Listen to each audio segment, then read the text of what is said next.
many years from now, would you be willing to trade all the days from this day to that for one chance, just one chance, to come back here and tell our enemies that they may take our lives, but they'll never take our freedom?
And welcome to Anti-Tyranny News Radio here on UCY.tv. Thank you for joining me this evening.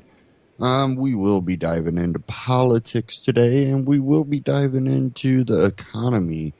But one thing I did want to start off the show with is something that we've kind of neglected here for a little while, and that's, well, foreign news, foreign policy, and with everything we have going on with the election, the so much uncertainty out there in the state of the economy and everything, we kind of start to forget about what's going on outside of America, even though what's going on outside of America is really actually affecting us. Definitely, with this whole what it seems to be like a Cold War between the Western, how should we say, alliance and Russia and China and everything going on there. Well, I have one here. I found it a few different places, but it's originally out of AP. NATO troops in massive airborne exercise in Poland. 19 NATO member nations and 5 partner nations are contributing troops to the exercise.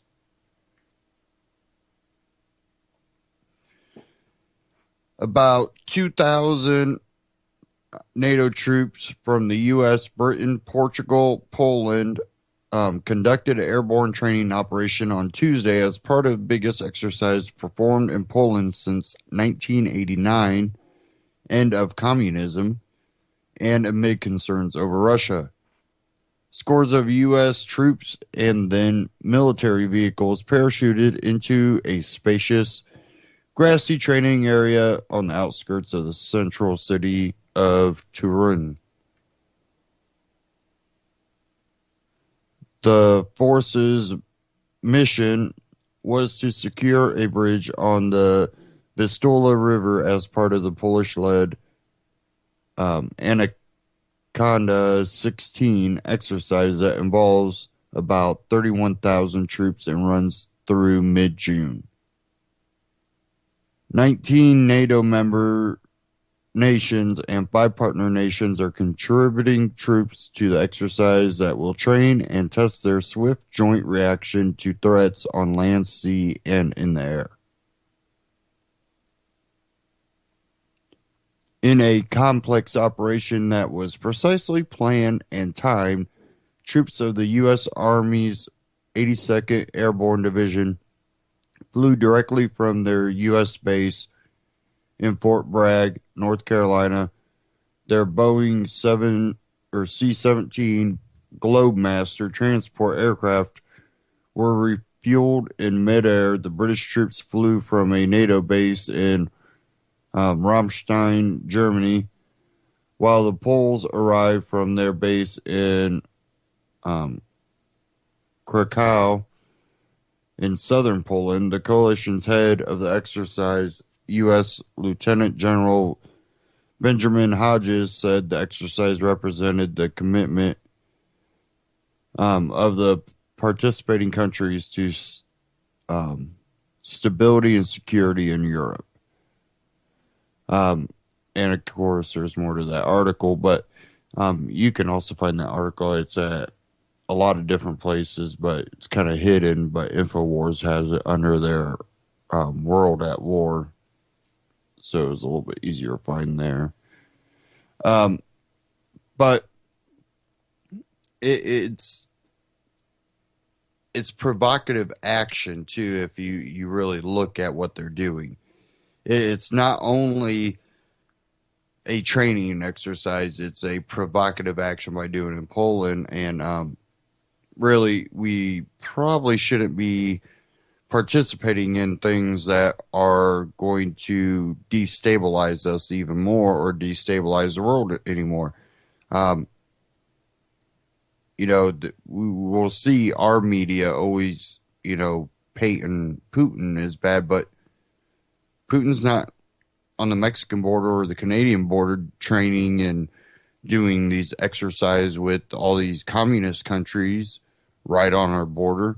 So you have to go, maybe we are putting ourselves where we're not invited a lot more often than some of these other countries. Not saying that they're, some great leadership or, great people, but are they doing what we're doing? It's one of those things. Yeah, they might not be the greatest people that you want in charge of these other countries, but that doesn't mean you go out there and be twice as bad and somehow that's justified. I do want to get to a Ron Paul Liberty report talking about this. Playing with fire, NATO launches massive war game in Russia's backyard. And he has some pretty good critiques of what's going on here. And we'll go ahead and do this. Ron Paul Liberty report. Playing with fire, NATO launches massive war game in Russia's backyard.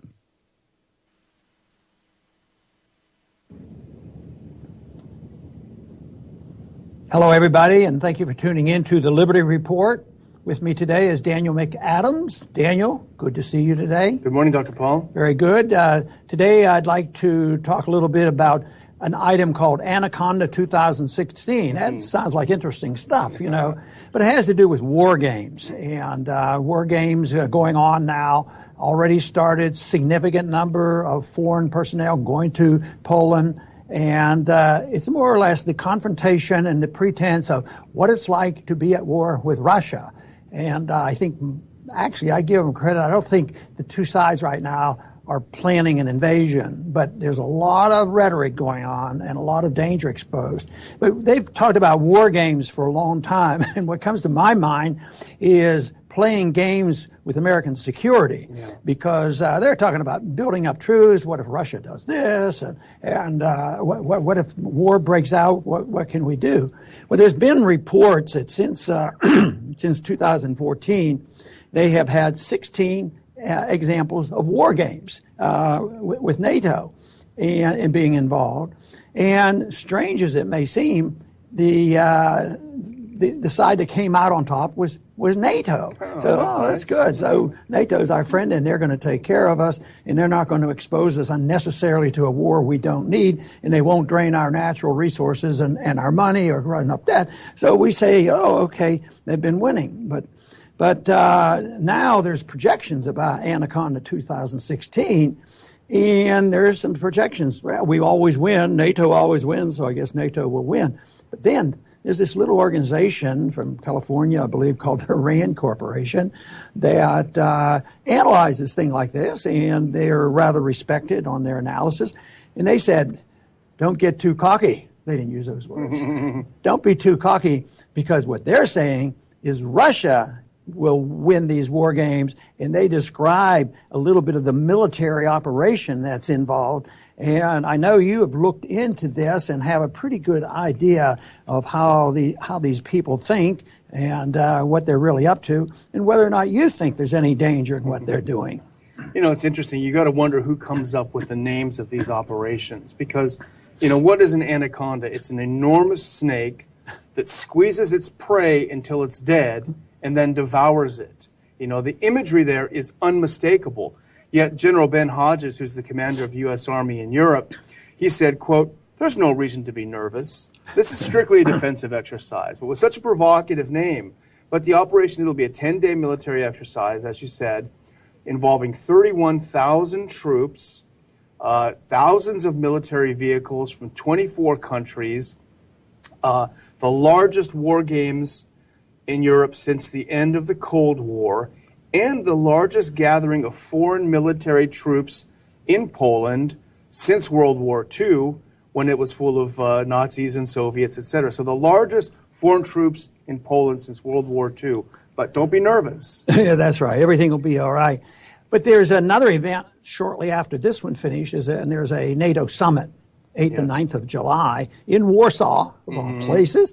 And these are shows of strength, and it's to warn Russia, don't mess around, we're ready for you. And also, one of the diplomatic explanations of why we do this is we have this moral obligation to reassure our allies that we'll be there for them, we'll cover them. And of course, that means that no matter what happens in Poland, we're going to be involved. Militarily, financially, our troops will be involved.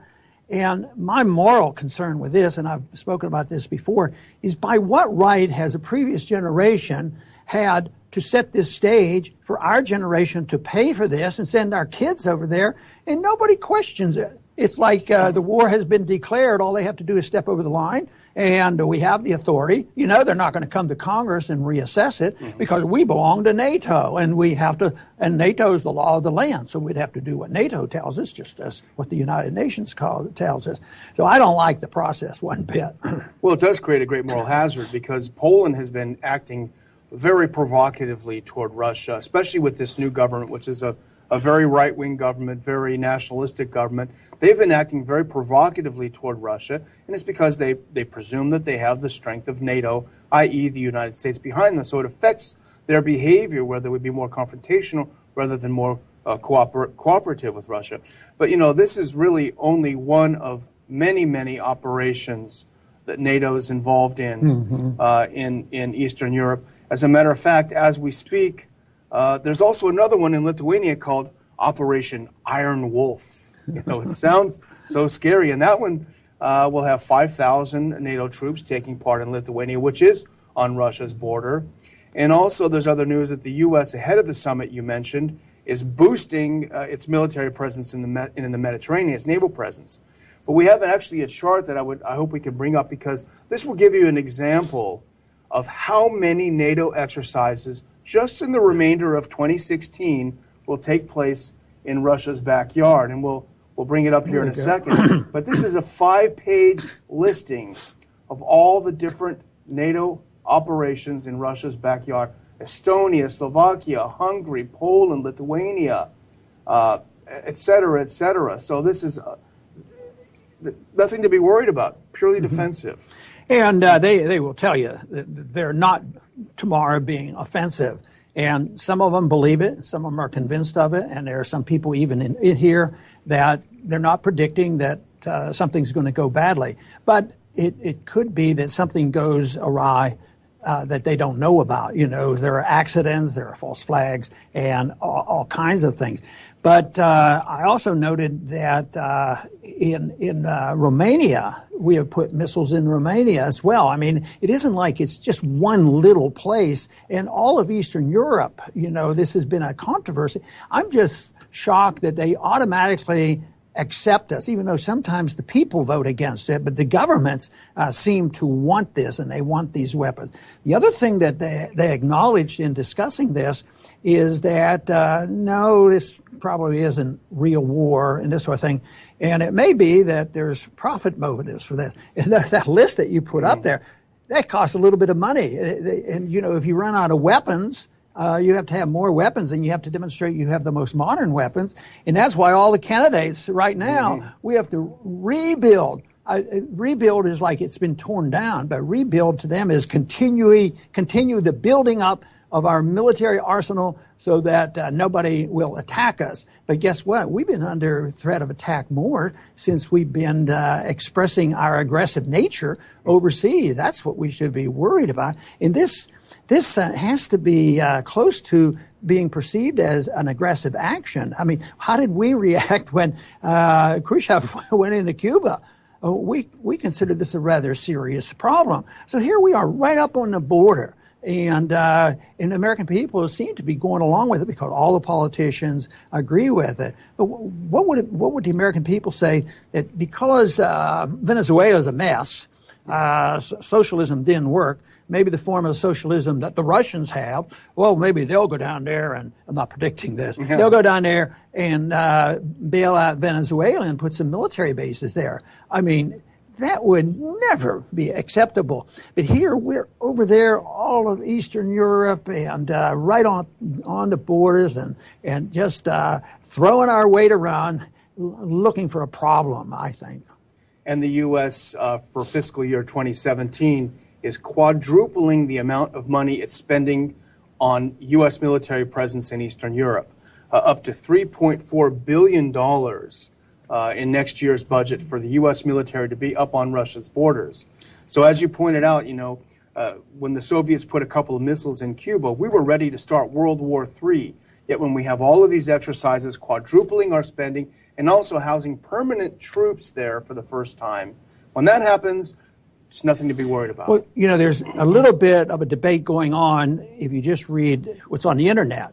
One is that since the Cold War was over, the Polish people didn't hesitate, or the Polish government didn't hesitate to spend a lot of money on their military, and they put a lot of money in there. And yet right now, one of the reasons they're arguing that we need to be prepared is their military is not quite strong enough. So who knows? They could have spent a lot of money. I don't know all the details. They could have had a powerful military, but since they don't have a wise foreign policy, all of a sudden they could be weak in that nature, and their hands are open. If NATO wants to help us, you know, Germany can help us and send some money, but they're really saying, United States, you're the guys that have the weapons, and of course, we'll charge them, but we'll loan them the money, and it'll be paid for by the American taxpayer, and then we're exposed to all the dangers that can come from it. One of the things the Secretary of Defense Ashton Carter said before Congress recently, which will definitely be emphasized at the Warsaw NATO conference, is pushing these countries, cajoling them, threatening them to spend 2% of their GDP on the military. That's the goal that they should have. And of course, I think we're at probably double that on our military spending, but they refuse to even spend that little bit, and so we're going to push them and prod them into doing this. They're obviously not that afraid. It isn't that they're going to all of a sudden have manufacturing of weapons over there. Those orders are going to come back here. And of course, since our dollar seems to be resilient, at times it looks weaker, but it's resilient. So even if they don't have the money, we can loan them the money. The orders come back here. You do know that sometimes it was really surprised me when I first discovered this, that we will appropriate money in the area of foreign aid and military aid. And the money never leaves the country. You know, we give them a couple $1 billion, and all of a sudden that money ends up in the coffers of corporations. Yeah. And so it doesn't go over, and the people have a choice on how to use this, or even their politicians vote on it. It goes with a contingency that they buy certain weapons, and if it goes through their country, it's pretty fast. You know, it's a computer entry, but it ends up in the pockets of the 1% here, who tend to do quite well under the circumstances that we're suffering from today. And that goes back, you're right, to the military-industrial complex back here. That drives policy. That's what's kept NATO alive when it should have been put in the grave, 20 years ago. And I had a statistic that I mentioned on a radio program the other day, which I think you will maybe not be shocked. But the Beltway military-industrial complex, for every $1 they spend lobbying, giving to political action committees, to think tanks in Washington, for every $1 they spent, they receive $1,700 in public funds being spent on their projects. That's the art of the deal. Make a good deal. That's a good deal, isn't it? I'd invest in that. Boy, I'll tell you. But unfortunately, it gets paid for by people who are the victims. And that is more taxation, more borrowing, more printing of money, weaker economy, loss of jobs. At the same time, this money flows, and it's more worthwhile for companies like that and other companies, not just the war profiteers. Other companies see this as a necessary investment, to do business. They have to invest the money, and this, of course, is the reason the country gets poorer. Because they're not making an economic decision of what interest rates should be and what the economic growth will be, because all the numbers are fudged, and just like they lie to us when wars break out and when civil liberties are being violated, they lie to us on economic statistics, and they think, oh, well, this will work out if we just spend more of this money, and that's where I think the great problem is, and why the foreign policy is as important, if not more important, than all excessive spending by government. And to me, I have a broad definition of excessive spending, that which is not clearly authorized by the Constitution. That is excessive. Yeah, I think that would, is our biggest goal at the Institute for Peace and Prosperity, is to convince people, to let them know they are being ripped off. This is a ripoff. They're being robbed and lied to. But, you point out something, if you don't mind, going back to something you said earlier that struck me. You mentioned the RAND Corporation, very well respected, founded by the Pentagon back in the 50s, I think it was. They pointed out that, NATO doesn't always win when they project these kinds of attacks. And I think there's something interesting, too, that I think Russia, which, had about a 6-month operation in Syria, where they several times shocked the experts in Washington. They launched the missile from the Caspian Sea, I believe, and did a precision strike into Syria. And nobody knew they had that capability. I think they have unveiled new weapons, new tactics, new systems in Syria. And I'm speculating, but I think it is to send a message to Washington that, listen, you shouldn't push us around. We're not the same army we were in the 90s when Yeltsin was drunk.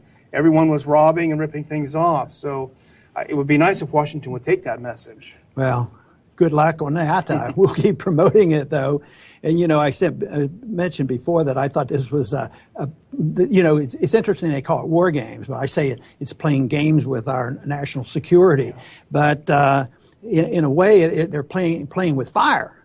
With our national security, and people say, how can this be true that we're playing with fire and playing a game? Of course, that's to make it sound very benign, and yet it's so serious economically and on foreign policy. And most people say, how can this hurt our foreign policy to be strong and have weapons and not get pushed around and not let those Russians intimidate us and push us around?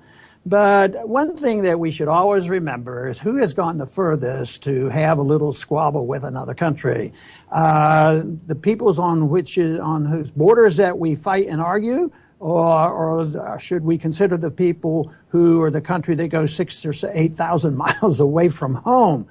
So I think it's playing with fire. It's no silly little game, because economically it's a clear, serious war against the American people and the prosperity of this country. But of course, I see it as a great danger, because I've talked about blowback and the consequences of a ill-advised foreign policy. And if you don't change the foreign policy, this is just going to deteriorate. We will eventually not be able to defend ourselves. And we don't win all the military fights now. If we did, there would be peace in Libya. There'd be peace in Afghanistan. There'd be peace in Libya. There'd be peace in Syria. But there is no peace. And now we want to confront and make sure the Chinese do exactly as we tell them.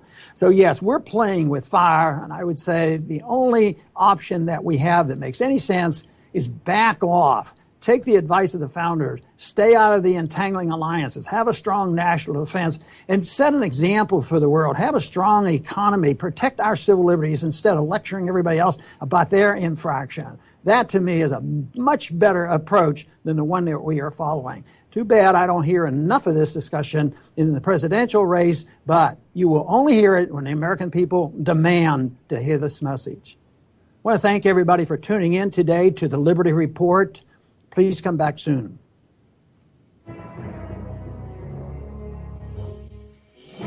Ron Paul Liberty Report, Ron Paul Liberty Report on YouTube and RonPaulLibertyReport.com. Check them out, subscribe.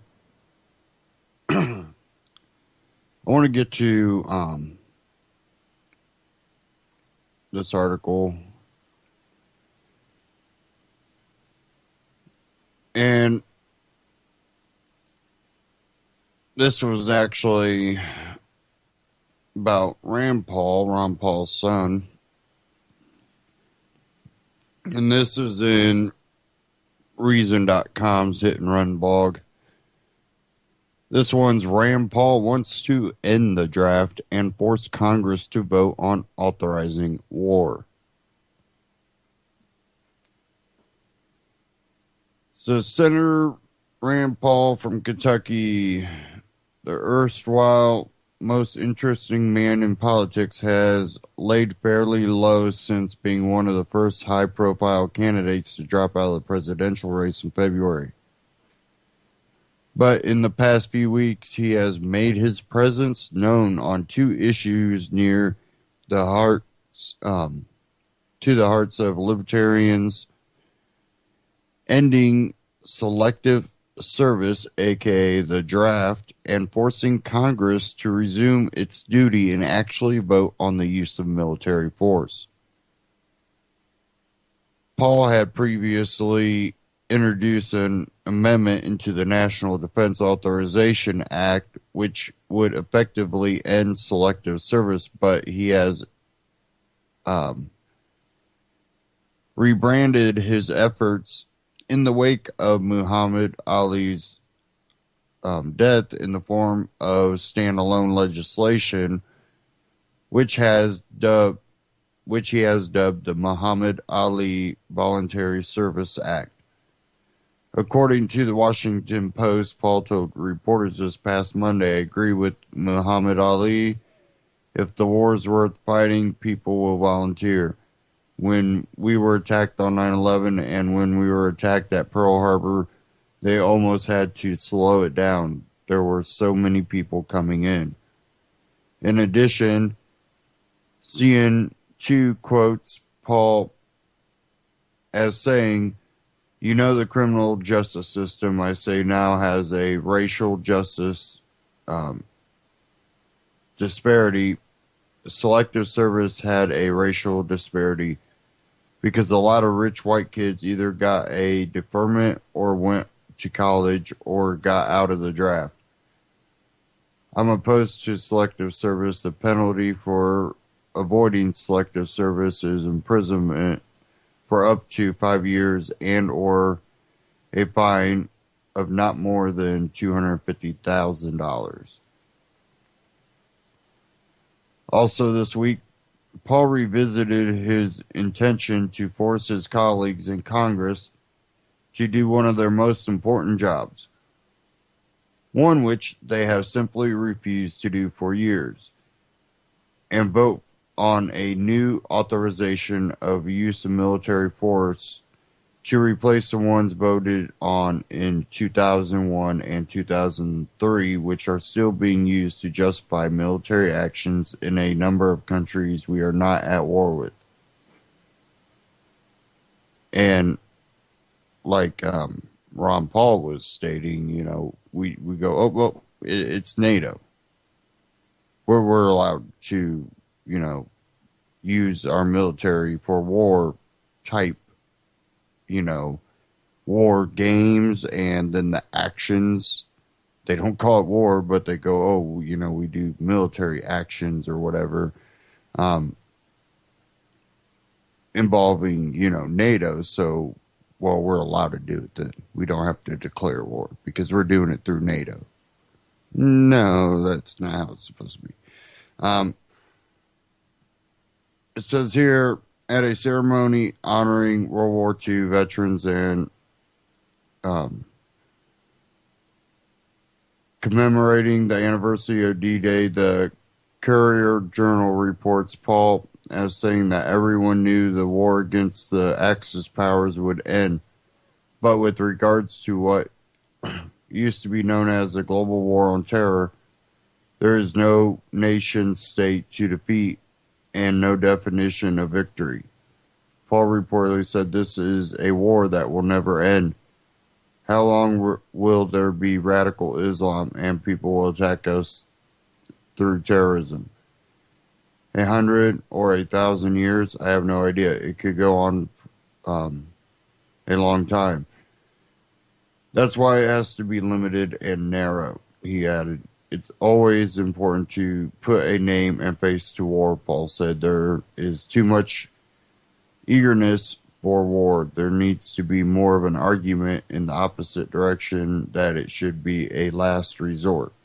Seemingly taking aim at the hawks in his own party, as well as President Obama, who has been at war for his entire presidency.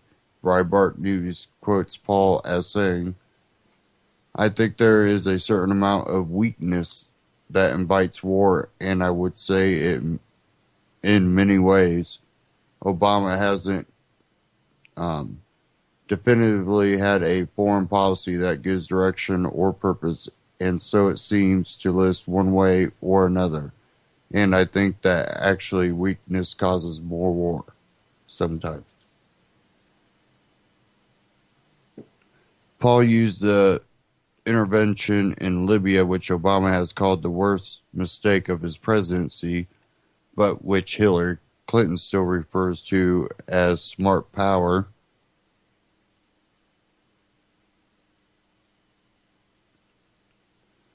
as an example of why Congress must consider and take ownership of military interventions, per Breitbart News. I think the first thing we should do is that Congress should vote on whether we should be there or not.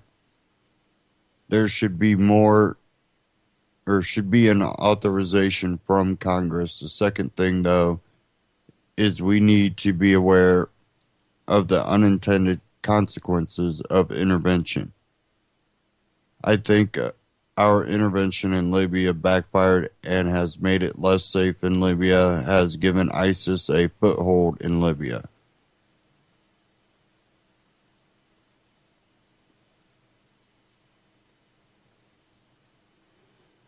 So, go check that article out. And that's at reason.com in the Hit and Run blog. And that's Rand Paul. Rand Paul has had a busy couple of months. Sorry. Clips started playing there. I'm not going to play that either. It's 15 minutes, so. But, again, that was reason.com Hit and Run blog. Go check it out. I'm trying to pull up this other article, but it's not one to load. Too many ads popping up on this one. Okay.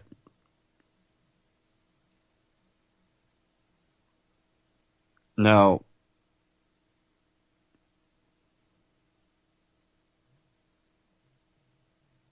I want to read this one. This one from the antimedia.org. Anti-media. And this one's Ron Paul, we do not really have a democracy in America. 2016 is a distraction. Says former Congressman Ron Paul has long been an unabashed critic of American foreign policy, central banking, and corporatism. This election season, the former presidential nominee has constantly, candidly expressed his views on the presidential race, often issuing scathing indictments of the two-party system and the authoritarian tendencies of the candidates in the running.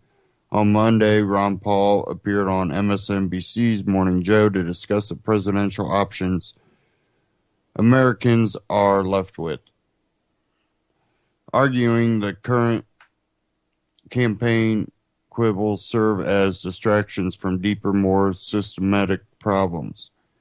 Morning Joe news anchor Micah Brzezinski highlighted disappointments the contentious Libertarian Party nomination of former New Mexico Gary Johnson, who has been criticized not only for lacking a philosophical understanding of libertarianism, but also for selecting an arguably neoconservative former Massachusetts governor and Council on Foreign Relations member William Weld as his running mate. I know you don't feel these candidates who are in Gary Johnson, Bill Weld, they're really more than a shrug. Is there any possibility for anyone else at this point? The anchor asked Paul, sparking a characteristically uncensored response. Not really, Paul responded. I think the people are left with very poor choices and no real contest. He said he is looking for a second party because, as he said, I see the Republicans and Democrats and all they do is fight and scream at each other, but the policies never change. The size and scope of the executive branch, which is a big concern for me, keeps growing no matter which candidate, and quite frankly, whether it's Hillary or Trump, I think they believe in a strong executive, and that's the opposite of libertarianism. But the libertarian principle of non-aggression, that is where government can't use force to mold society or the economy or tell people how to live around the world. I would say that's a great principle. I'm not really enthralled with the candidates, but that principle is really worthwhile and the opposite of what we've been living with and the opposite of the ideas that have been brought to us to this point where we are now. Paul also highlighted the inanity of the American government's tendency to meddle in other countries' affairs in the name of democracy. We send hundreds of thousands of people and spread trillions of dollars going overseas and saying, we're going to throw out your dictator and we're going to force you to have democracy and elections. And they have elections and we throw them out because they're not our guy. Against the analysis, he offered an examination of the state of democracy at home. In this country, we do not really have a democracy, he said. We continue discussing the way the establishment crushes alternatives to the two-party system.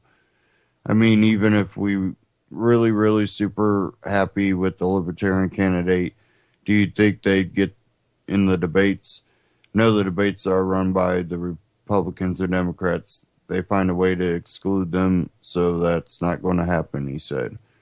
Ron Paul was famously ignored by moderates during the 2012 Republican debates, to the extent Saturday Night Live even depicted the bias in a sketch. On his Monday Morning Joe appearance, Paul continued to speak candidly on the core problems of the United States that will continue after 2016 elections. Speaking on the unavoidable similarities between Clinton and Trump, he said, but no overall foreign policy won't change with either party in a significant manner. Spending is going to continue. Government intervention and the Federal Reserve is going to keep manipulating interest rates and never facing up to the fact that this country has lived way beyond its means and the debt is incomprehensible and we all know it's going to grow and grow. He concluded, I think the fighting, the personal fighting, is a distraction from the real issue, which is personal liberty and the bankruptcy of this country and the failure of our foreign policy. That's where the problem is. And especially on foreign policy, we don't have anyone that is close on foreign policy. Clinton, Trump, even Bernie, if you want to include Bernie.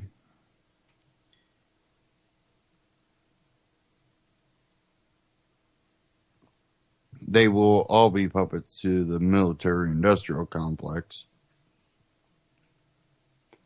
And I think there is somewhat of a shadow government within there that would also play into that. Again, that was from the antimedia.org. Go check them out. Ron Paul, No Democracy in America.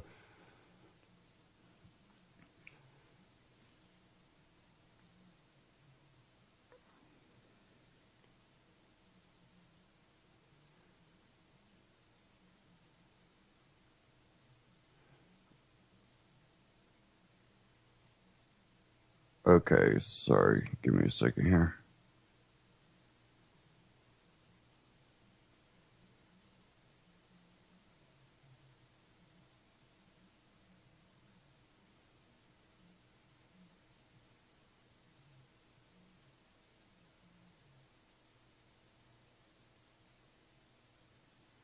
Okay. But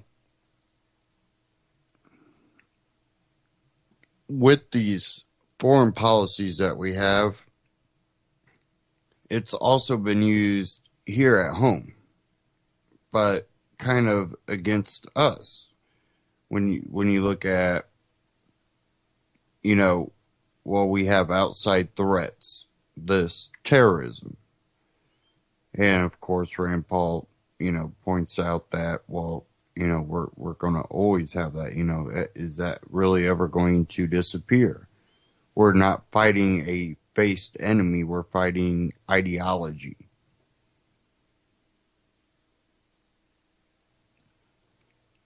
Which people kind of grow into a ideology. And when we're over there killing innocent people that, when the children are growing up seeing, uncles, sisters, mom, dad, brother,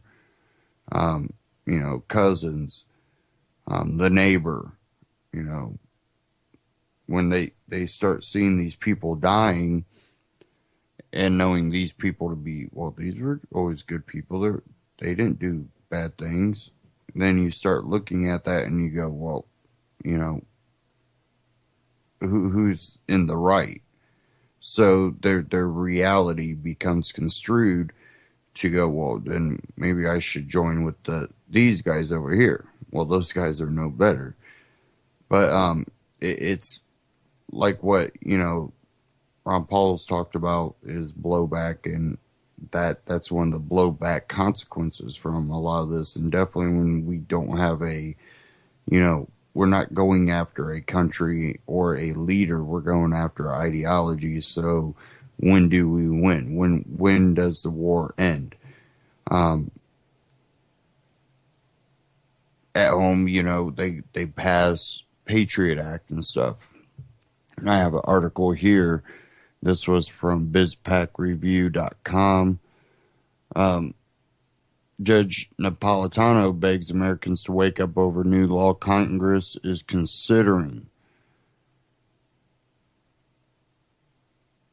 It says here Americans have lost many of their liberties over the past several decades, particularly since 9/11, but it appears that lawmakers from both parties are indeed willing to cede what could very well be the most significant chunk of liberty in American history for modicum of security. This week, Congress is considering legislation that would allow the FBI uninhibited access to anyone's internet activity without a warrant. Appearing on Fox News, Shepard Smith reporting on Tuesday, Fox News judicial analyst Judge Andrew Napolitano talked about this continuation of what he considers a decades-old assault on the Fourth Amendment. The whole purpose of the Fourth Amendment was to prevent this sort of fishing net operation where they just throw out a net out there and see what comes in, said Napolitano. It was to force the government to focus on bad people, on people as to whom there is a suspicion. That is why the Fourth Amendment requires probable cause. If the bill is passed, the internet service providers will be banned from telling their subscribers that the FBI has come calling. In fact, doing so will become a criminal felony. The judge rightly considers this an extreme violation of both the Fourth and First Amendments because it also prohibits speech. Host Shepard Smith remarked that surely this bill won't pass since it is so obviously unconstitutional, to which Andrew Napolitano responded, this law will pass because Congress don't give a damn about what is constitutional. According to the judge, the American people should wake up. This is a major step toward a police state. Speaking to the underlying reason FBI Director James Corney has given for supporting the legislation that constitutional requirements can encumber investigations and make the FBI's work difficult. Napolitano said, guess what? The Constitution is potentially a pain in the neck so that the law enforcement will not run roughshod over our civil liberties. No matter which party controls Congress and the White House, our leaders always seem to be willing to trade a lot of liberty for smattering of false security. At the end of this segment, the judge asked the question all Americans should be asking: if so many weren't asleep to the gradual decline of our freedoms, this is a major step toward a police state. Who or what will keep our liberties safe? And they also have the clip there from that report. So you can go check it out.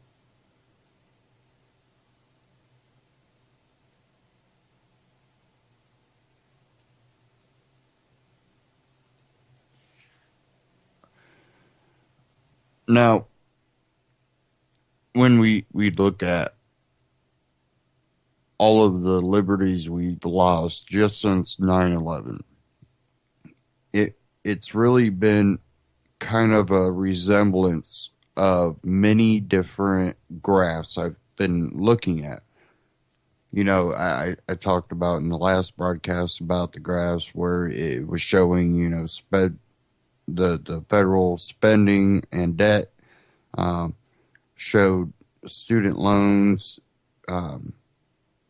income, participation rate in the workforce, and when you also look at graphs that show loss of, you know, civil liberties, and that graph kind of correlates with the rest of it, the economy, even our foreign policy. The more and more, at least we can say, out in the open meddling in other countries' affairs, all of this, all the graphs look exactly the same, and it really points to authoritarian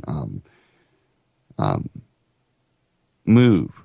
And a lot of people believe that's a move in socialism here in America, and to do so, they have to be able to collapse the system. I think it goes far beyond that. I think it comes more to an authoritarian move towards a more centralized control, which I think that is proven in the more and more that we are engaged using NATO and all these provocative moves and threats and all of this going on with other powers that maybe would have been called Axis powers in the past.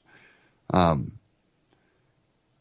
wanted to play this one from Christopher Green out of AMTV, structural collapse and employment and engineered socialism. And I've kind of talked about this just a couple times, but it really, we have a move in a authoritarian direction. But I think it goes more beyond just here in America. I think it goes global. And I think we're seeing that with the EU and all that. And, you know, they're not doing too well over there, trying to hold that together. But let's go ahead and cue this up.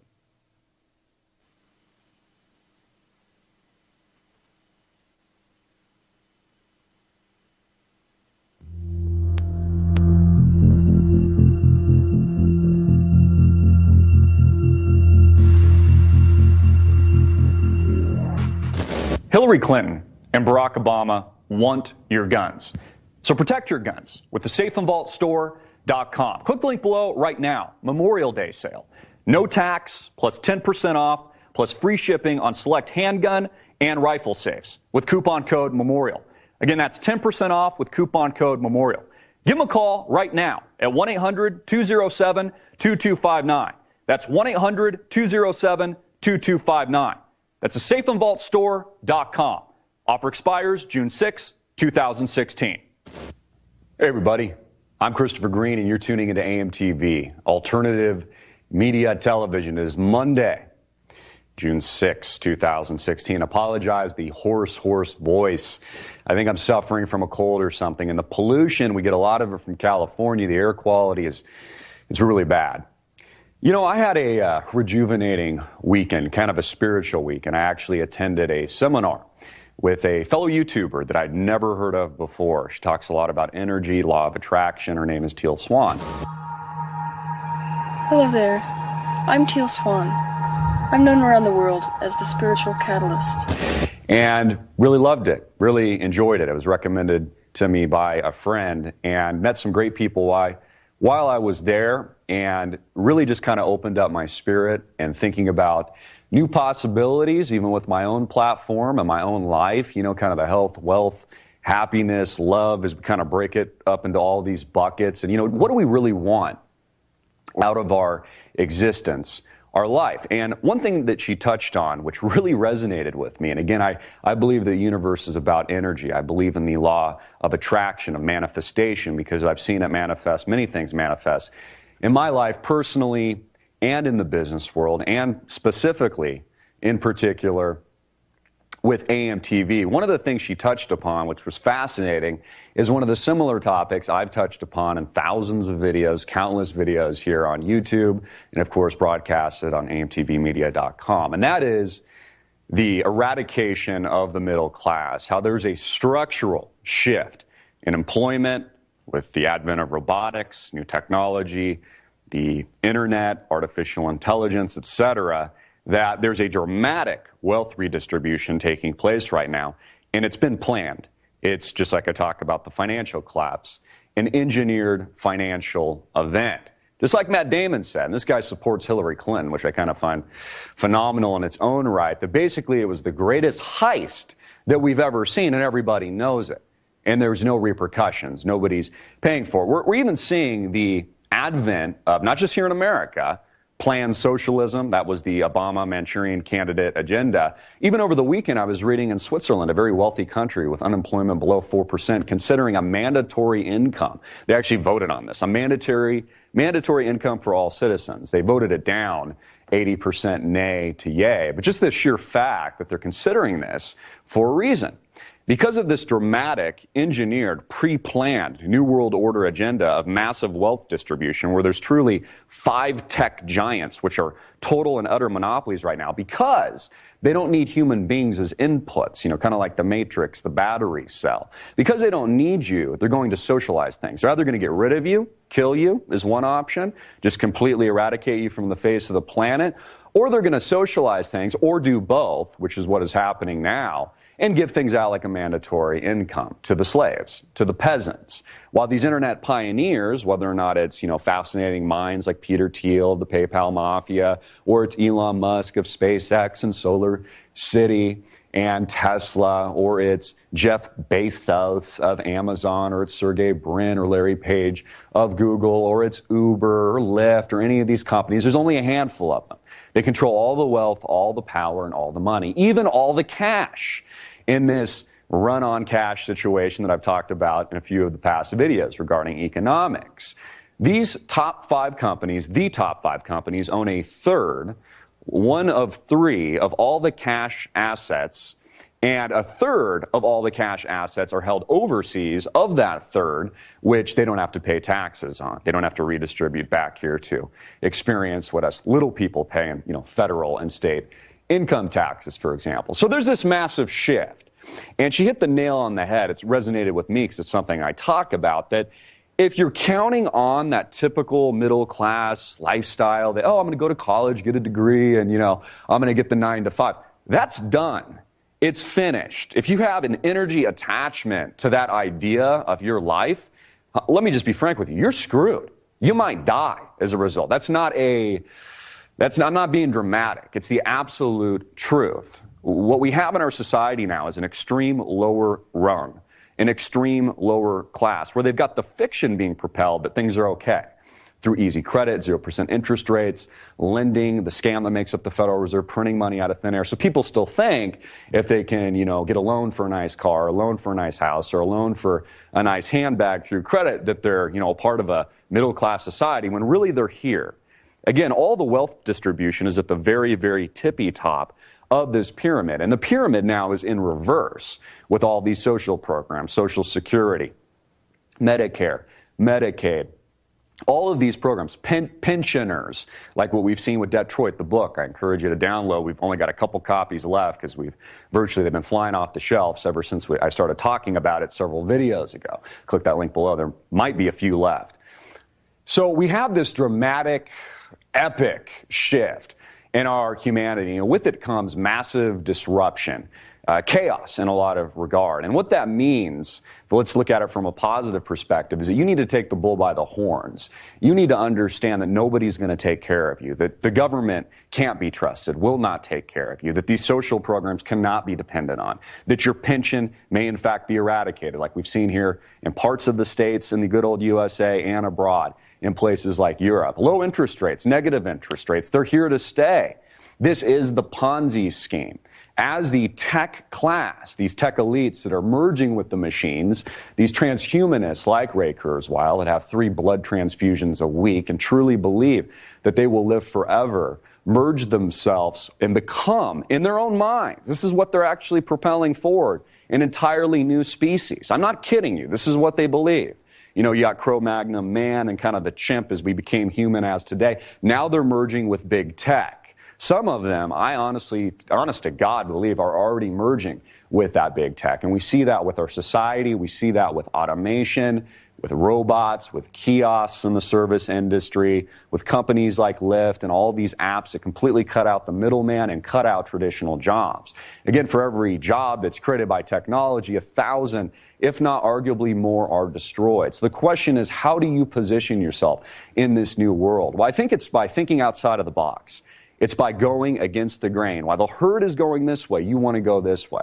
Let me give you an example. Peter Thiel gave a good one. He said that before he had started PayPal and gotten involved with Elon Musk, he went to law school, like a lot of his friends, because that was supposedly the gateway to middle-class life and the 9 to 5 and a little decent income so you could buy a house, get married, have a car, etc. When in actuality, that was the riskiest thing that he could have done. In fact, the only thing it guaranteed is debt, and I would argue that's the same thing it guarantees debt. It doesn't guarantee a job. The least risky thing for Peter Thiel to do at the time was to start a company called PayPal, was to go to Silicon Valley, drop out of college like people like Elon Musk did, or for the Zuckerbergs to start Facebook, even though I know they have connections with Central Intelligence, allegedly, etc. That was actually the least risky. In fact, when I was starting AMTV, that was the least risky thing that I could do. But everyone around me saw it as the riskiest thing. So what are you doing? Why are you leaving finance? Why are you leaving a high paying job? Why are you, leaving such a, large company with, comfort and security and all this kinds of stuff after being personally educated at the finest private and public schools? Because I could see this shift. I could see the eradication and finance, what makes up the monolithic institutions of New York City today, which are dying. The media, which is dying. It's not even an argument anymore. CNN is dying. MSNBC is dying. Fox is dying. The media wave has been the far biggest trend of the last 5 to 10 years. In fact, it was so big that most people couldn't even see it. I remember when I started AMTV, people literally told me I couldn't do it. They said that I couldn't do it. Not that I couldn't put myself on camera, but that you can't say things like that. You can't put yourself on camera. You can't criticize the establishment. You can't, point a finger at Ben Bernanke or Alan Greenspan or Janet Yellen or, criticize the modern system as it was.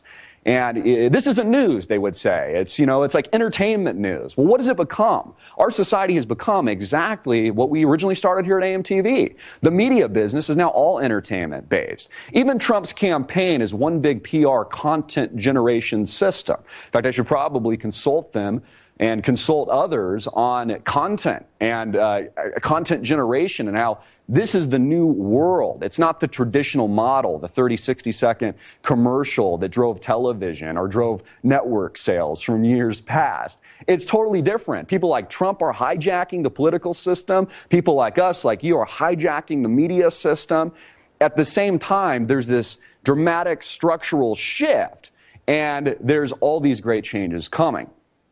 I think that these disruptions will be severe. I think will be a byproduct of war. I think the great war, the next great war, has already begun. The economic war has begun. The political war has begun. But most importantly, how it should affect all of us and how we should look at it is how does it affect our individual lives, our livelihood, our family, our friends. And again, the message should be you need to determine the outcome. You need your skill set as the most valuable asset that you have. It's not money in the bank. It's having a real skill. Let me give you an example. My skill is creating content. My skill is putting myself out to the world and sharing ideas and challenging people. That's my skill. It's irreplaceable. I have a unique personality, and it's something you can't replace with a robot. Maybe you could, but it's probably not likely. So the question that I would ask yourself is, what skill do you possess that's totally and utterly unique, that will always be desired in this new paradigm, in this new world, at a time of deteriorating structural unemployment and the socialization of our societies, and this fragmentation and redistribution of wealth? If you don't have that skill, start building the skill right away. If you have the skill, never be satisfied. I'm never satisfied. Continue to build the skill. You've noticed that I've probably gotten tremendously better in presenting a video or an idea than I did, 2,000 videos ago when I was sitting in a bedroom and I had a dog walking by me. I mean, it's gotten so much better through practice. And so you need to put these tools and these ideas into your practice today. You need to attract positive things into your life, attract the right people and energy and success, and you need to move forward right away. And so think in your life today how you're moving against the grain. And if you're not, think about how you can begin to move against the grain and increase your own skill set into something that is practically needed, that can't be replaced, and that would be viewed as an asset even in a robotic, algorithmic, social media, tech giant, monopolistic, new world order society of global integration.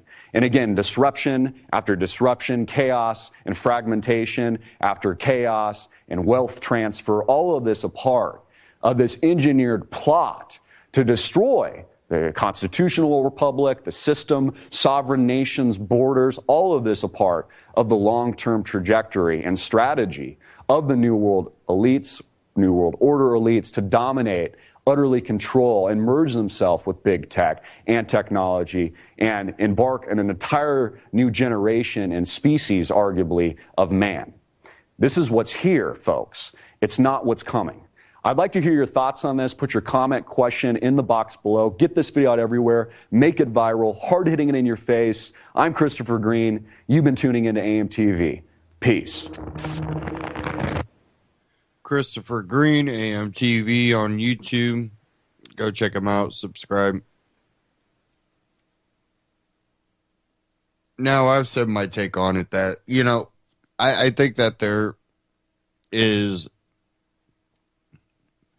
a engineered collapse to induce a more authoritarian, centralized control, and they'll do it through, trade deals. They'll do it through,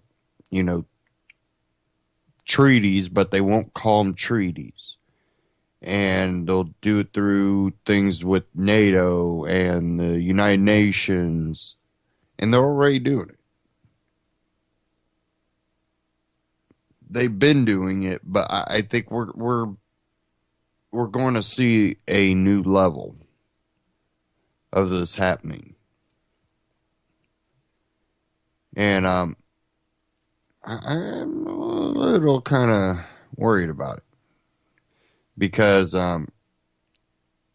we know that they are continuing to try to come after Second Amendment rights through the United Nations. We have a very good possibility that things could be passed while we're watching this whole circus that's going on, and we're calling it an election.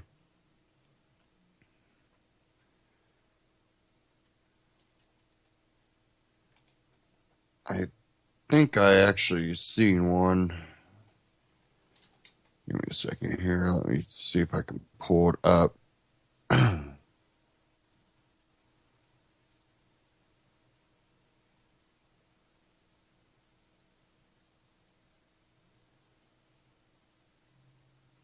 as we don't freeze the computer up here.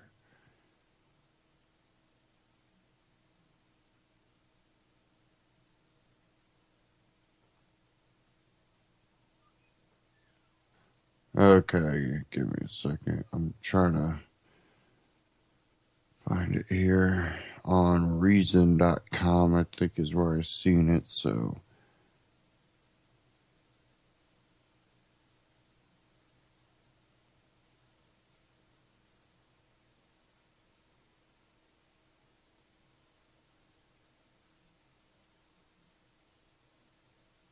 Okay. Everybody's by now has heard about the Katie Couric thing, but I'm not going to cover that because it's just so out there. I want to try to cover things that might not be talked about right now, that should be talked about right now.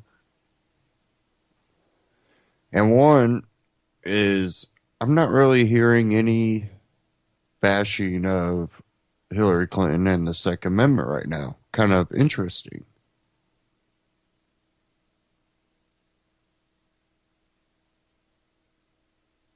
You think that the right would do some more, pieces about the Second Amendment because, well, that's definitely considered more of a right-wing thing. Even though us libertarians would say, no, it's not right-wing, it's just not radical left.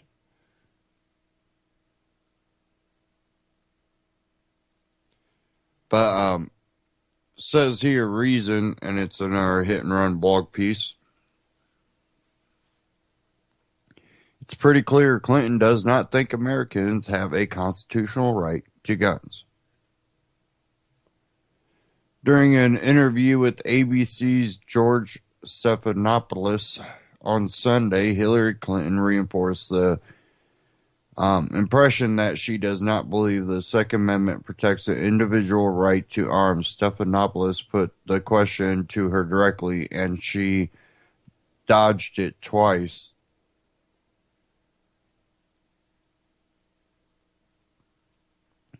Stephanopoulos, do you believe that an individual's right to bear arms is a constitutional right that is not linked to service in a militia?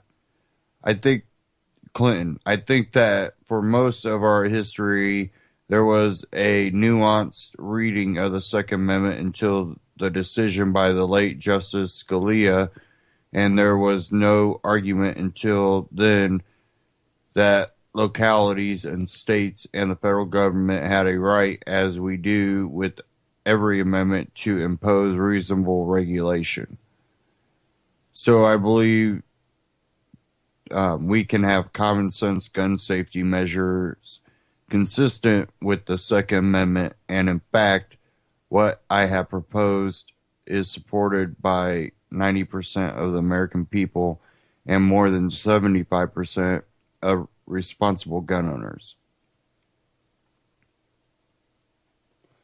And that's BS, I'll tell you right now, because there's not common sense. They keep using the term common sense, and we need to commandeer that term, common sense, to describe why regulations on gun control do the opposite of what they claim they will do.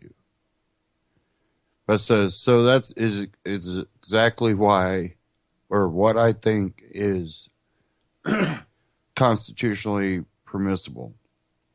No, because it's not. Because if the Constitution says, oh, you have a right to bear arms, and, you know, all the way up to whatever the federal government will regulate it for.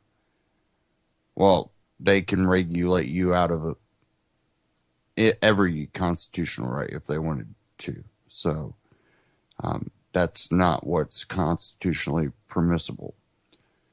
You have to amend the Constitution. Can't regulate around the Constitution. And once again, you have Donald Trump just making outright fabrications, accusing me of something that is absolutely untrue. But I'm going to continue to speak out for the comprehensive background checks, closing the gun show loopholes, closing the online loophole, closing the so-called Charleston loophole, reversing the bill that Senator Sanders voted for, and I voted against, giving immunity from liability to gun makers and sellers. I think all of that can and should be done, and it is, in my view, consistent with the Constitution. And the Stephanopoulos and the Heller decision also does say that there can be some restriction, but that's not what I asked. I said, do you believe their conclusion that an individual right to bear arm is a constitutional right? And Clinton said, if it is constitutional right, then it, like every other constitutional right, is subject to reasonable regulation. And what people have done with that decision is to take it as far as they possibly can and reject what has been our history from the very beginning of the Republic, where some of the earliest laws that were passed were about firearms. So I think it's important to recognize that reasonable people can say, as I do, responsible gun owners have a right. I have no objection to that, but the rest of the American public has a right to require certain kinds of regularly responsible action to protect everyone else.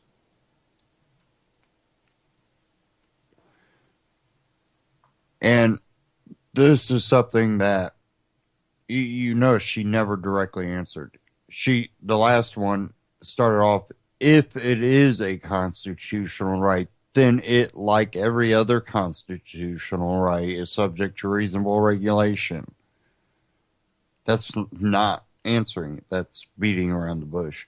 It says here, Clinton and Stephanopoulos are referring to District of Columbia versus Heller, the 2008 decision in which the Supreme Court recognized that the Second Amendment protects an individual right to armed self-defense. The court ruled that the District of Columbia's firearm restrictions, which banned handguns and required owners of long guns to keep them disassembled or disabled by trigger locks, were inconsistent with that right. Clinton thinks Heller was wrongly decided, which at the very least means that she thinks the district's law was constitutional.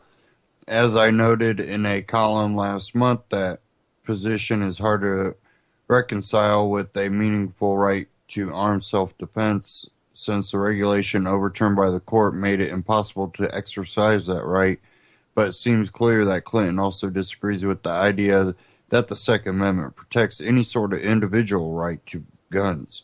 No one who accepts that view would answer a question about whether he does by saying if it is a constitutional right. Clinton is implicitly saying that she does not believe people have a constitutional right to firearms, but that even voters who do believe they should still be okay with her gun control proposals.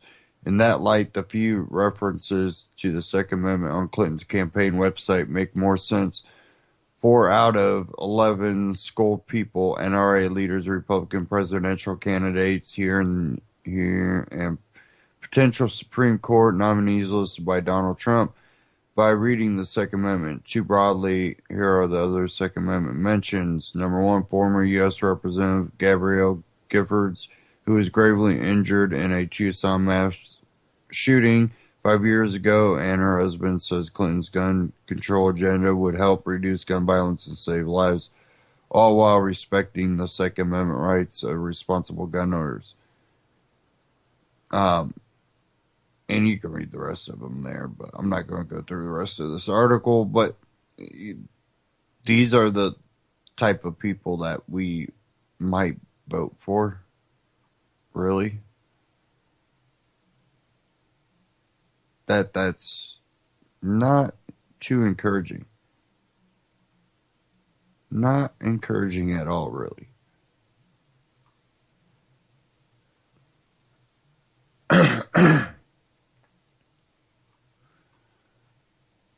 I had one last clip I wanted to play. Let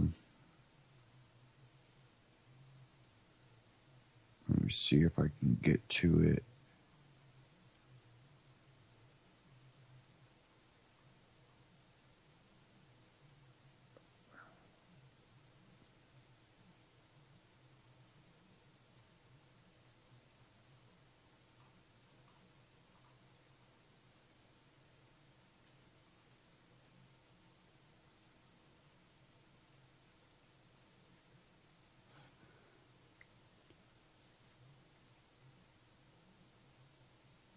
Okay, try and get this up here.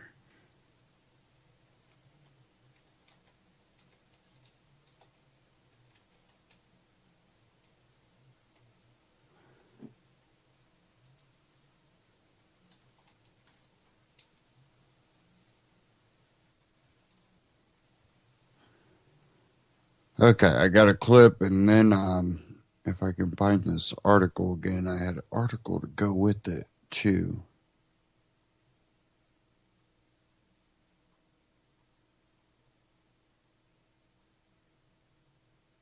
Okay, yes I do. I have it right here.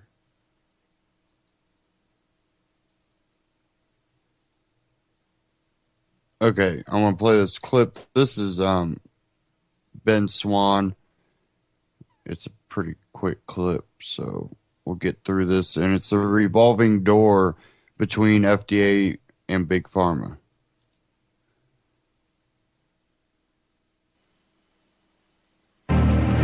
Big Pharma. The name alone conjures images of collusion, big money, and major influence. In this series, we're going to take a look at Big Pharma and its powerful influence over media, doctors, and even you. And we're going to give you an unprecedented look at the truth behind the tactics, the strategy, and the revolving door between the FDA and these big pharmaceutical companies that claim to be looking out for your health. The first step toward truth is to be informed.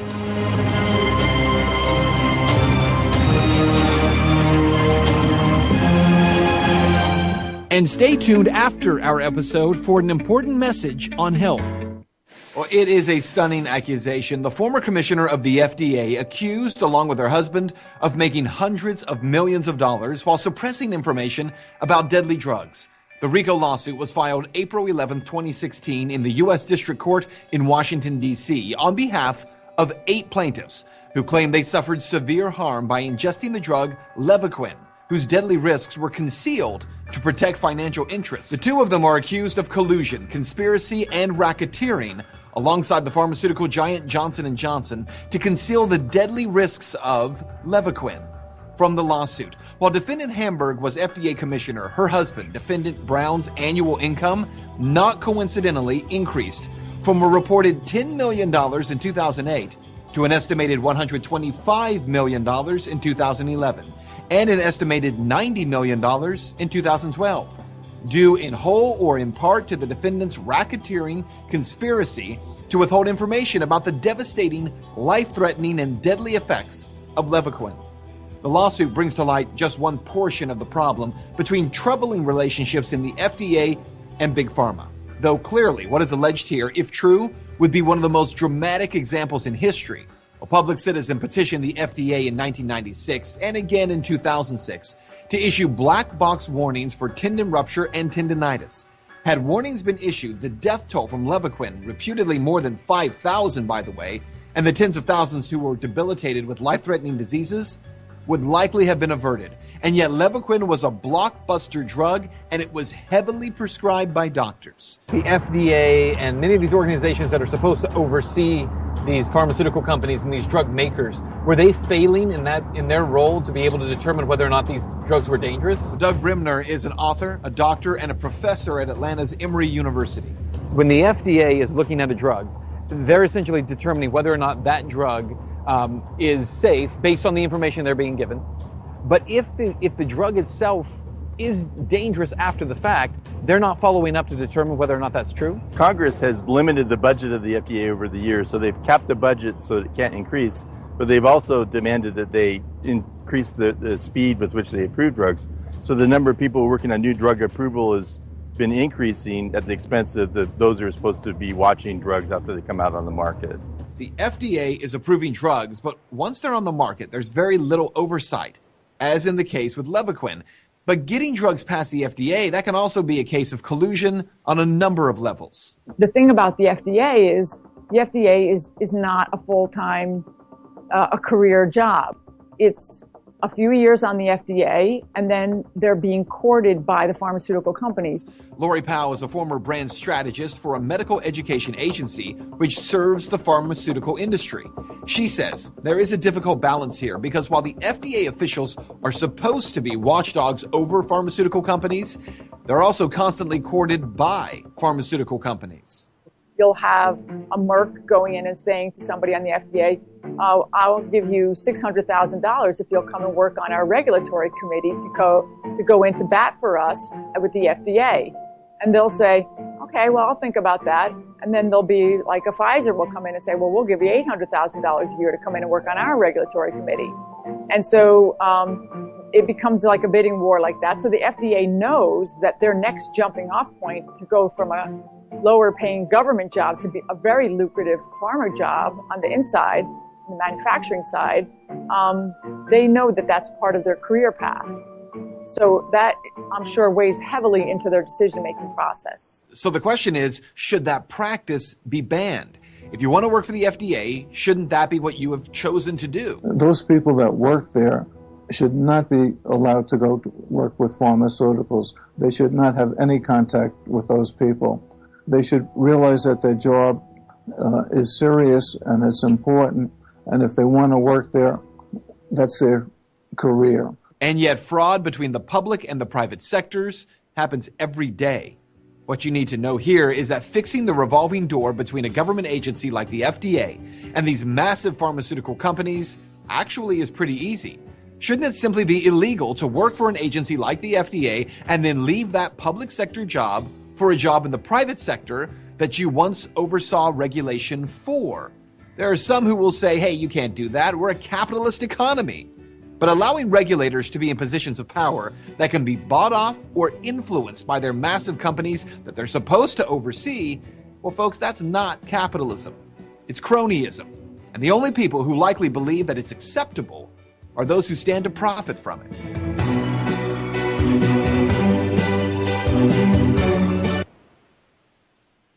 Ben Swan, Truth and Media, Ben Swan on YouTube. Check him out. truthandmedia.com.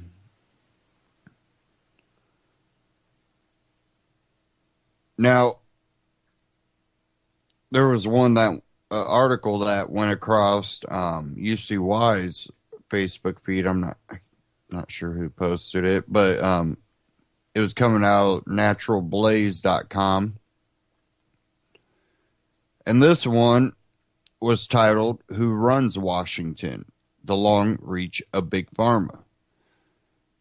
And it kind of talks about some of what, he talked about. But right here, like a mythical sea monster, the true nature of Wall Street, London, centered global corporatocracy is often talked about, but rarely seen. However, on rare occasions, a tentacle breaks the surface and affords the public an opportunity to examine and assess its true gargantuan dimensions. Just such a moment occurred when leaked diplomatic letters from the Colombian embassy in Washington, D.C. revealed just how far the United States government is willing to go on behalf of the corporate financier interests that clearly shape the entirety of its foreign policy. The Intercept would report in its article, Leaks Show Senate Aide Threatened Colombia Over Cheap Cancer Drug. That leaked diplomatic letters sent from Colombia's embassy in Washington described how a staffer with the Senate Finance Committee, which is led by Senator Orrin Hatch, Republican from Utah, warned of repercussions if Colombia moves forward on approving the cheaper generic form of a cancer drug. The drug is called imatinib or Gleevec. Its manufacturer, Novartis, markets the drug in Colombia as Gleevec. The World Health Organization's list of essential medicines last year suggested it as treatment not only for chronic myeloid leukemia, but also gastrointestinal tumors. Excuse me. Currently, the cost of an annual supply is over $15,000, or about 2 times the average Colombian's income. The repercussions included threats to derail $450 million Peace Colombia initiative aimed at ending decades of fighting in the South American nation that has claimed nearly 250,000 lives, leveraging peace and stability in Colombia to force Bogota to capitulate to pharmaceutical giants like Novartis seems extreme, but upon closer examination of other episodes in recent history, including the U.S. invasion and occupation of Iraq, the subversion of Libya and Syria, and admitted U.S. ambitions to encircle and contain China, such coercion is a common feature of the Wall Street, London-centric international order Washington eagerly promotes. What is perhaps most appalling about this most recent episode is that Novartis patent is for a drug developed using public funding over several decades through the United States National Institute of Health. Indeed, in 1990, the NIH-funded research Dr. Brian Drucker began developing model systems integral to bringing Gleevec to market. He would eventually partner directly with Ciba Geigy, now Novartis, before clinical trials began. The NIH's own report, Fighting Cancer, ushering in a new era of molecular medicine, would profoundly admit the NIH National Cancer Institute, along with many other public and private organizations, played a vital role in developing Gleevec. The nature of pharmaceutical giants building fortunes upon publicly funded research with Gleevec Serving as primary example was in even the subject of an entire paper published by the National Science Foundation under the article Public R&D Investments in Private Sector Patenting Evidence from NIH Funding Rules.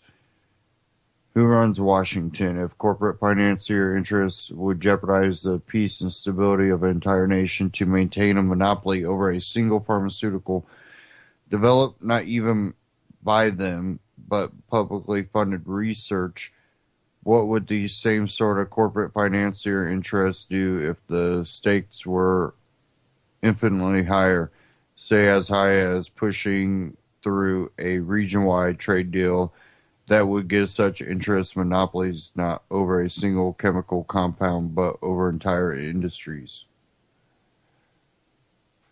It's clear that elected representatives in Washington, London, and across the rest of the European Union do not represent the interests of those who elected them. Instead, they are clearly subject to and instruments of corporate financier special interests, not just from across the pharmaceutical industry, but from a variety of industries ranging from finance and banking to big oil, big ag, and big defense. And you can read the rest of this article, naturalblaze.com, and it's Who Runs Washington, the long reach of Big Pharma. But, you know, as in that truth, the media also shows that it's not even the elected officials. It goes down to people that just work in these sectors of government. Well, you know, you will be courted by one of these industries if you help get things passed for them. And it's really interesting when, you know, the elected officials won't even do what the people that elected them would like them to do type argument. And I go, these people don't elect them though. That's the greatest fallacy that is constantly put out there, and people buy into it. We have so much of the population that is either Republican or Democrat, and then we have, you know, our offshoot of the 2/3 party parties that are out there that get the most, which would be one, the Libertarian Party, and two, the Green Party gets a little bit too. They don't do too bad.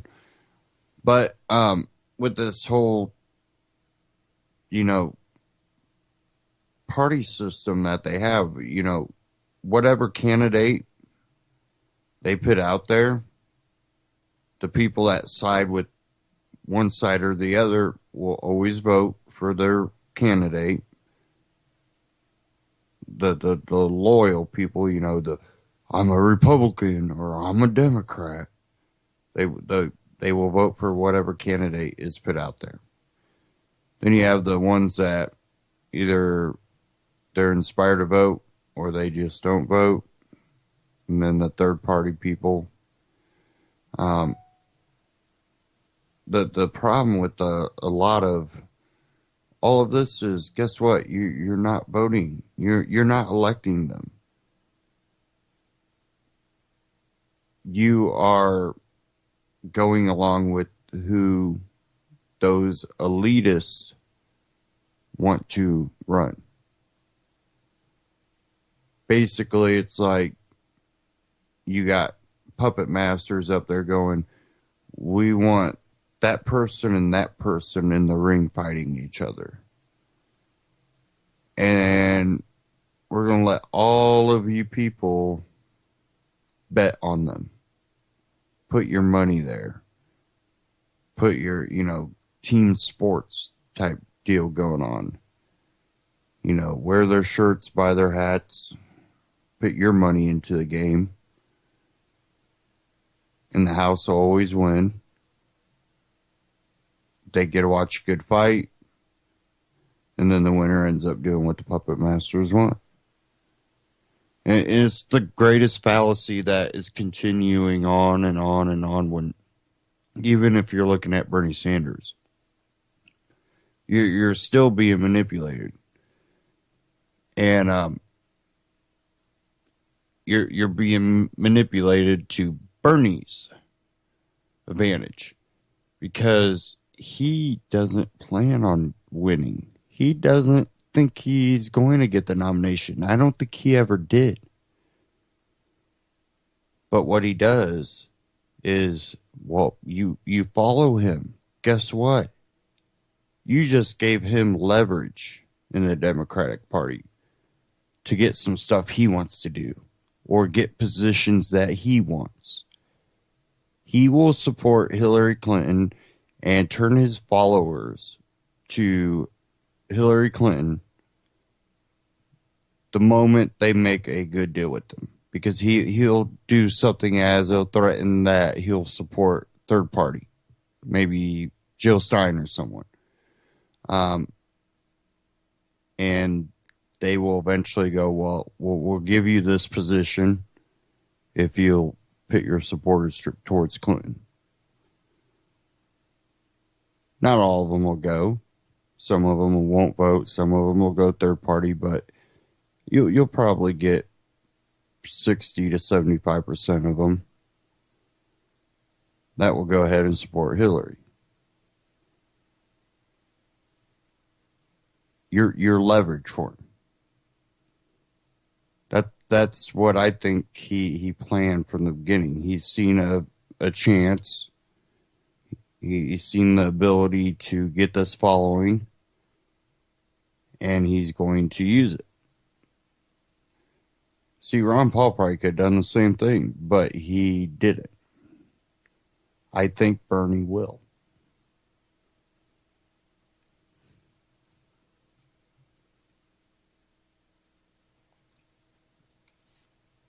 It's still to be seen, but I have a feeling that Bernie will.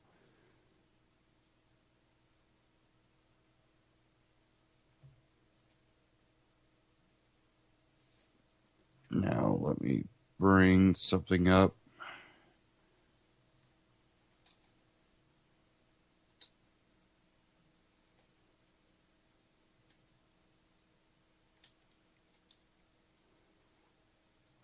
Let me bring this up on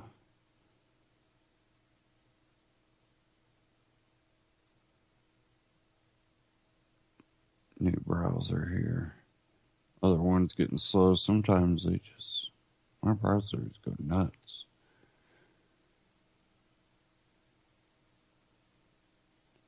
And of course,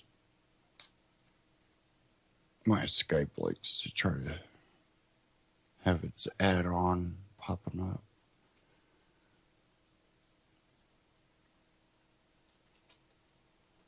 Okay. I've seen this article on the economiccollapseblog.com.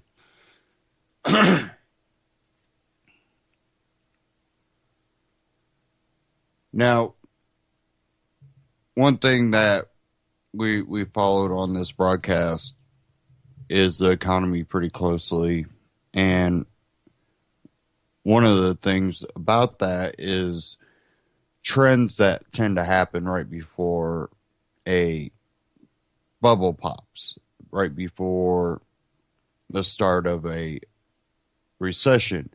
And I just seen this that came out of the Economic Collapse blog.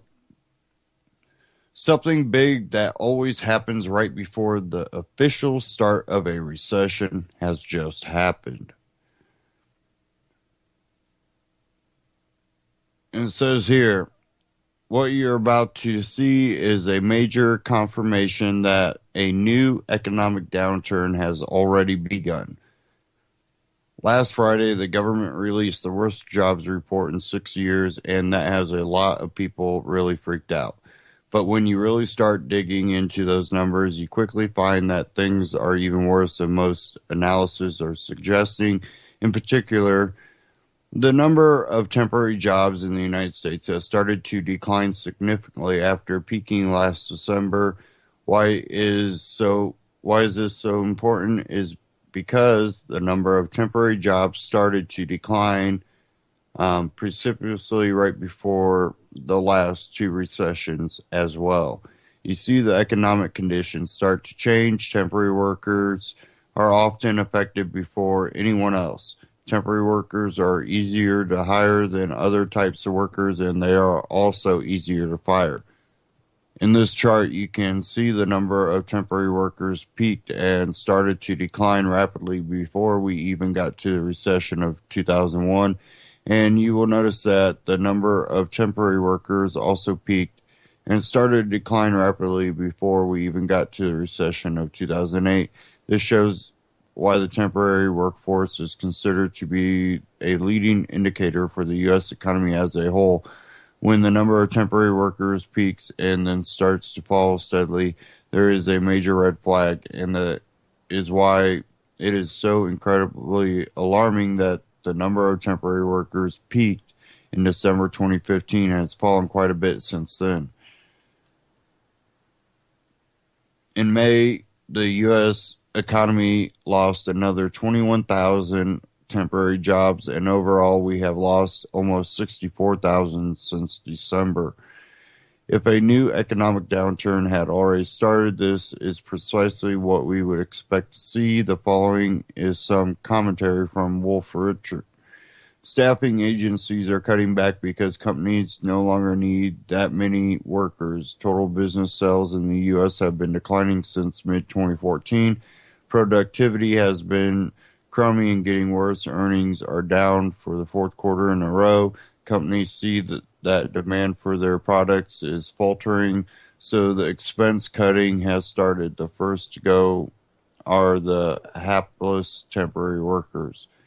Another indicator which is pointing to big trouble for American workers is the Federal Labor Market Conditions Index.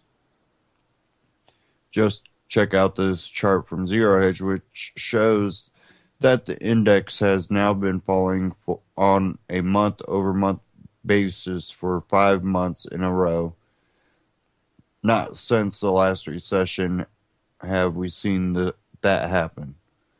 Of course, I have been warning about this new economic downturn since the middle of last year. U.S. factory orders have now been falling for 18 months in a row. Job cut announcements at major companies are running 24% higher up to this point in 2016 than they were doing the same time period in 2015. And just recently, Microsoft said that they were going to be cutting 1,850 jobs as the market for smartphones continues to slow down. As I have been warning for months, the exact same patterns that we witnessed just prior to the last major economic crisis are playing out once again right in front of our eyes. Perhaps you have blind faith in Barack Obama, the Federal Reserve, and our other leaders, and perhaps you are convinced that everything will turn out okay somehow. But there are others that are doing what they can to get prepared in advance. It may surprise you to learn that George Soros is one of them. According to recent media reports, George Soros has been selling off investments like crazy and has poured tremendous amounts of money into gold and gold stocks. Maybe the best argument in favor of gold is the American legendary investor and billionaire George Soros has recently sold 37% of his stock and bought a lot more gold and gold stocks. George Soros, who once called gold the ultimate bubble, has resumed buying the precious metal after a 3-year hiatus. On Monday, the billionaire investor disclosed that in the first quarter he bought 105 million shares in SPDR Gold Trust, the world's largest gold exchange traded fund, valued at about $123.5 million. Fortune and Reuters reported Tuesday George Soros didn't make his fortune by being a dummy. Obviously, he can see that something big is coming, and so he's making the moves that he feels are appropriate. If you are waiting for some type of big announcement from the government that a recession has started, you are likely going to be waiting for quite a while. How it usually works is that we are not told that we are in a recession until one has already been happening for an extended period of time. For instance, back in 2008, Federal Reserve Chairman Ben Bernanke insisted that the U.S. economy was not heading into a recession, even though we found out later that we were already in one at the moment. Bernanke made that now infamous statement.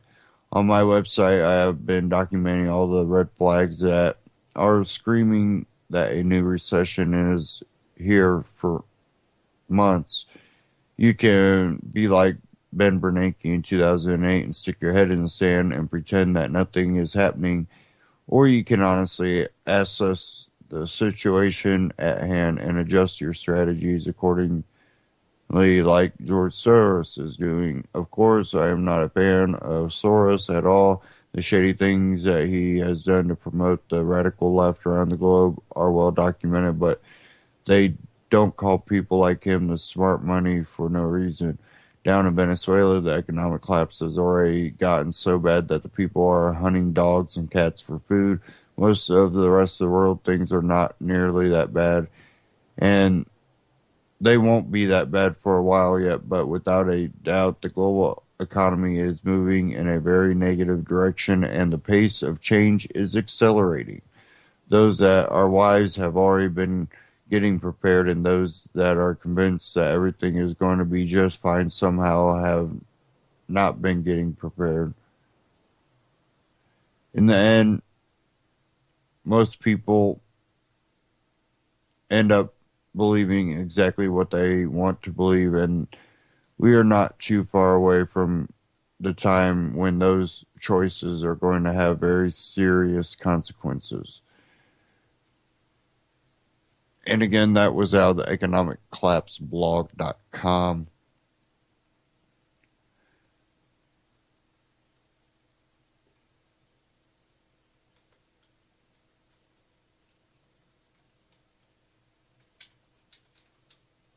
Now, we've been talking about this, and, I always push people to make investments in different things. And it's one of those things that, I understand people, gold might not be Bitcoin might not be I don't like guns, or why would I want to buy a whole bunch of seed? Listen, you have to be diverse. Do a little bit of everything. You can't afford gold, buy silver, which you can get grams of gold for like $50 or $40, something like that right now.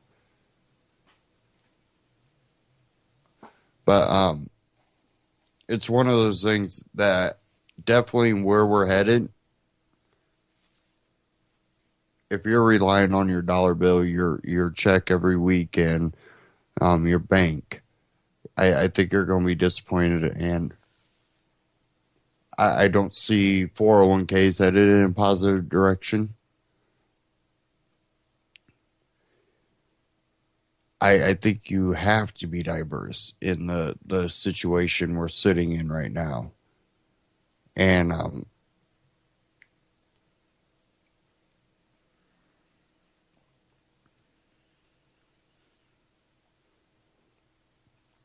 I had another one here.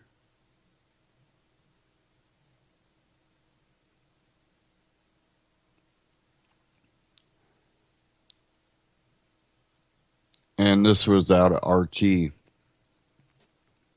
And this really should sum up that, when that article was talking about from the economiccollapseblog.com, it's their top article right now, the one I just went over. But it talked about Soros. People go, how are these people, you know, becoming so rich? Well, it's because they have a hand in the economy, they have a hand in policy, and watch what they do with their money.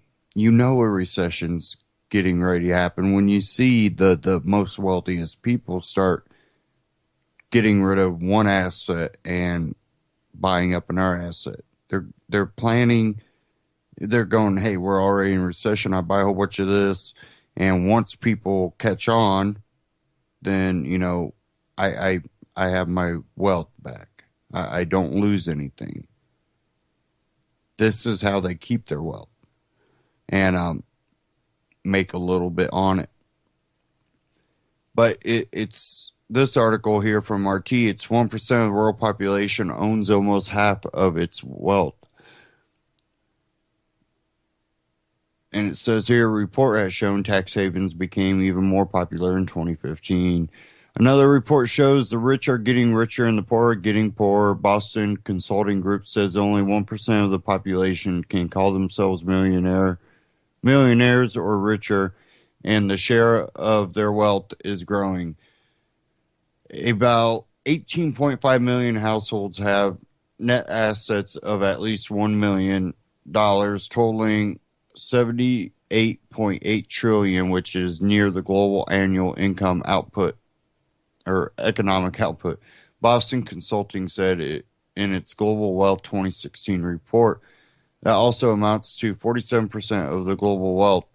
Financial assets, bond shares, cash, and deposits, excluding property. Overall global wealth grew by 5.2% to 168 trillion. In 2013, the share of the wealthy 1% was estimated at 45%, and the increase is fueling concerns. Global inequality is growing. The biggest number of millionaires was recorded in the United States, about 8 million, followed by China with about 2 million, and Japan with 1 million. The richest countries per capita are Switzerland and Liechtenstein due to their favorable tax regimes. The report has shown that tax havens became even more popular in 2015, with demand growing 3% to close to 10 trillion. However, developed countries have become less enthusiastic about them, as offshore wealth held by investors in North America, Western Europe, and Japan declined by 3% in 2015, this study says.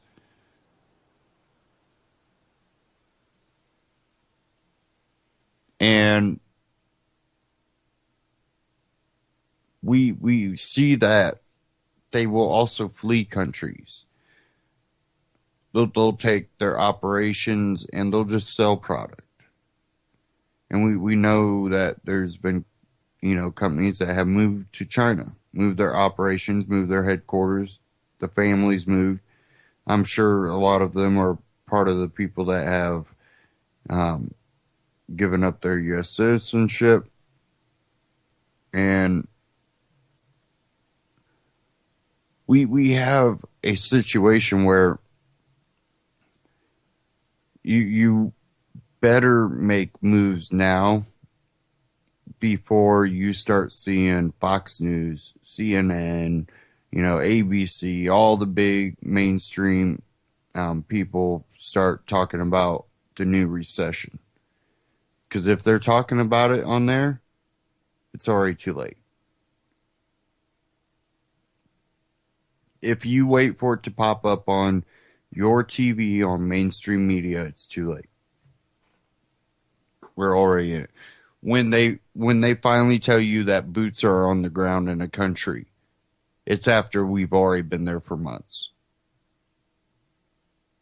They are controlled media. They tell you stuff when it's finally appropriate according to them to tell you, or according to their masters.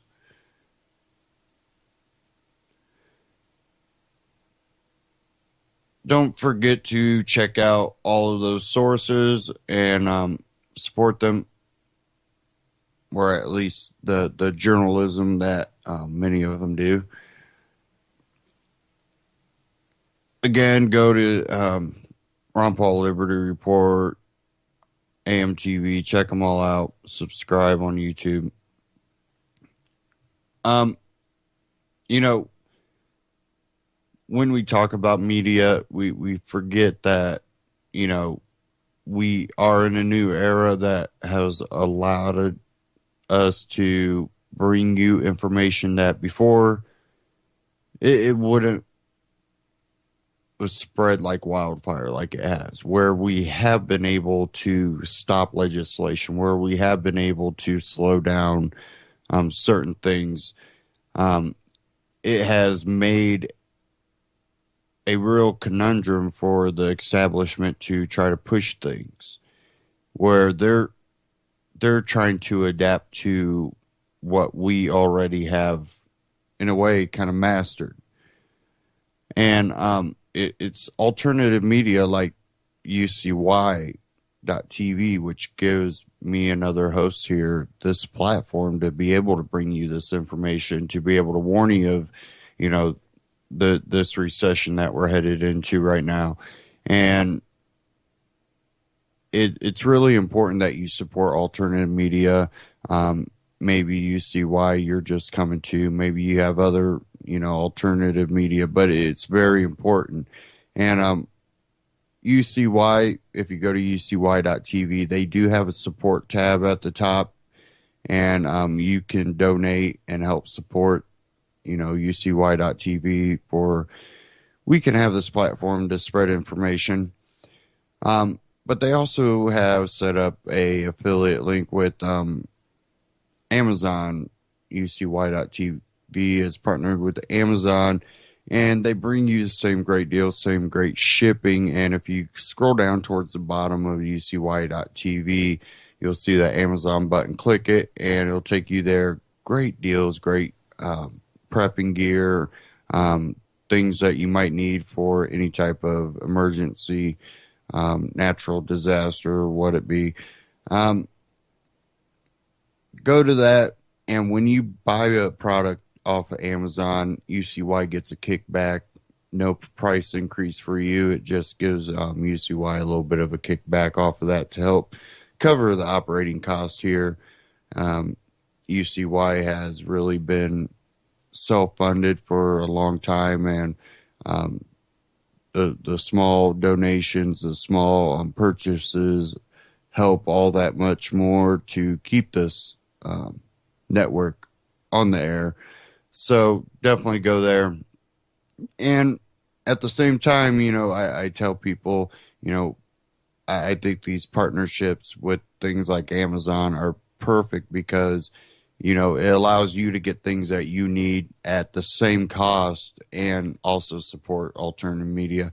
And like I was telling you with this whole economic news and George Soros buying gold, it's something that I have been, you know, telling people that I think is a wise investment, and not your only investment you should be making, but one of the many that you should at least look into and see if gold is the right thing for you, gold or silver.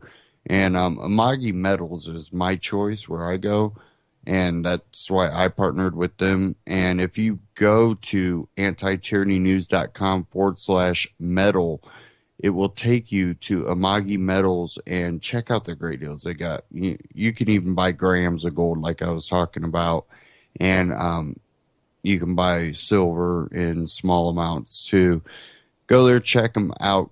Really great deals. And again, just like the Amazon link, you know, no price increase for you, but if you go through that link, antityrannynews.com/metal, it will give antityrannynews.com a kickback to help, you know, cover the cost of the website and all of this. So go check them out. Again, UCY.TV, scroll down to the bottom, click the Amazon tab, and antityrannynews.com/metal. And, you know, all the support is very, very well received. and we appreciate everybody out there that supports us. Stay tuned here on UCY.tv.